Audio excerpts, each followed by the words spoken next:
Hello YouTube family, कैसे हैं आप लोग। आशा करती हूँ कि आप लोग अच्छे होंगे, स्वस्थ होंगे, मस्त होंगे, अपने अपने घर में अपने अपने परिवार साथ खुश होंगे। और देखिए सीता हरण गीत हम लोग सुना रहे हैं, बहुत बढ़िया पूर्वी गीत है, सीता हरण है। जब सीता का हरण हुआ था तो कैसे राम पूछ रहे हैं, आप लोग सुनिएगा और सुन के कमेंट करके ज़रूर बताइएगा कि हम दोनों लोग का गाना आप लोग को कैसा लगा। कहाँ अकेले छोड़ के अइला, पूछत बार घुराई भैया लक्ष्मण हो। कहाँ अकेले छोड़ के अइला, पूछत बार घुराई भैया लक्ष्मण हो। नाही लौकत तोहर भौजाई भैया लक्ष्मण हो। नाही लौकत तोहर भौजाई भैया लक्ष्मण हो। कहाँ अकेले छोड़ी के अइला, कहाँ तार रघुराई भैया लक्ष्मण हो।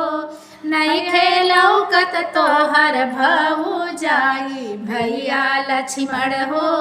नहीं लौकत तोहर भौजाई भैया लक्ष्मण हो। अरे पर्वत पहाड़ पे जंगल घना घोर हो। बड़े बड़े जानवर घूमत बाड़े चारों ओर हो। पर्वत पहाड़ावा पे जंगल घना घोर हो। बड़े बड़े जानवर घूमत बाड़े चारों ओर हो। केहू न लौके केकरा से पूछी, केहू न लौके केकरा से पूछल जाए भैया लक्ष्मण हो। केहू न लौके केकरा से पूछल जाए भैया लक्ष्मण हो। नइखे लौकत तोहर भौजाई भैया लक्ष्मण हो। नइखे लौकत तोहर भौजाई भैया लक्ष्मण हो। केकरा से कहीं केकरा से कहे कहाँ अकेले छोड़ी के अइला, कहाँ तार घुराई भैया लक्ष्मण हो। कहाँ अकेले छोड़ी के अइला, कहाँ बाट घुराई भैया लक्ष्मण हो। नइखे लौकत तोहर भौजाई भैया लक्ष्मण हो।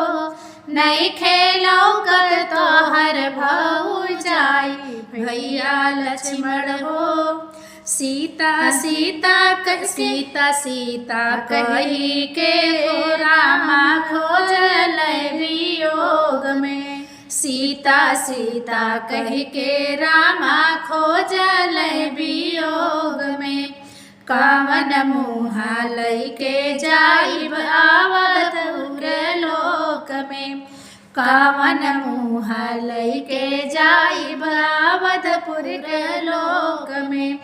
कहाँ गईली सीता रामा खोजै छिछियाए भैया लक्ष्मण हो। कहाँ गईली सीता रामा खोजै छिछियाए भैया लक्ष्मण हो। नइखे लौकत तोहर भौजाई भैया लक्ष्मण हो। नइखे लौकत तोहर भौजाई भैया लक्ष्मण हो। कहाँ अकेले छोड़ी के अइला, कहाँ तार घुराई भैया लक्ष्मण हो। कहाँ अकेले छोड़ी के अइला, कहाँ तार घुराई भैया लक्ष्मण हो। नइखे लौकत तोहर भौजाई भैया लक्ष्मण हो। नइखे लौकत तोहर भौजाई बाबू लक्ष्मण हो। नइखे लौकत तोहर भौजाई भैया लक्ष्मण हो। कैसा लगा ये गीत, सीता हरण गीत है। आप लोग सुनिएगा, सुन के लाइक सब्सक्राइब कमेंट जरूर करिएगा।